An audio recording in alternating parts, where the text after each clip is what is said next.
عندك زوار على الموقع ديالك ولكن ما عندكش مبيعات.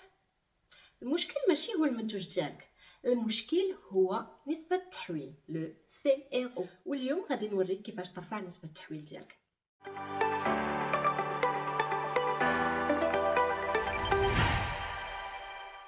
انا اميمه، خبيره في التسويق الرقمي، وفي هذه القناه كنعاونكم باش تكبروا البيزنس ديالكم اونلاين وتزيدوا به القدام.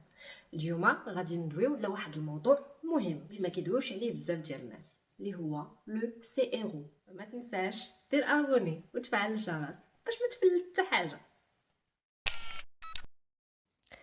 لو سي ار او ولا تحسين معدل التحويل، يعني كيفاش تحول الزوار ديال الموقع ديالك لعملاء بلا ما تصرف كتر.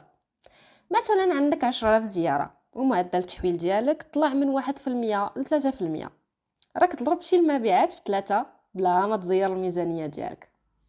سحر؟ لا، غير استراتيجيه.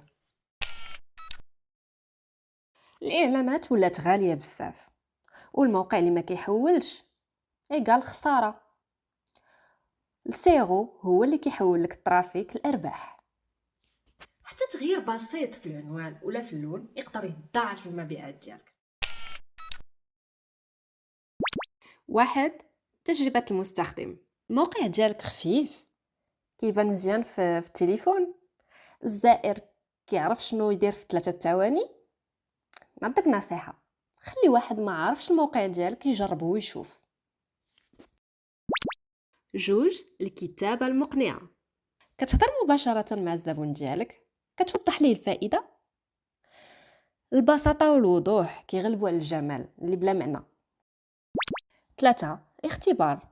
جرب عنوان ضد عنوان، لون ضد لون، نسخة ضد نسخة. خلي البيانات هي اللي تقرر، ماشي غير الإحساس.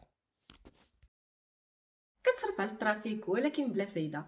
لو سيرو هو اللي غادي يعاونك تدخل بزاف ديال الفلوس بلا ما تصرف كتر. الى هذا الفيديو عجبك ما تنساش دير ابوني وتشترك في القناه باش يوصلك الجديد ديالنا. بسلام عليك.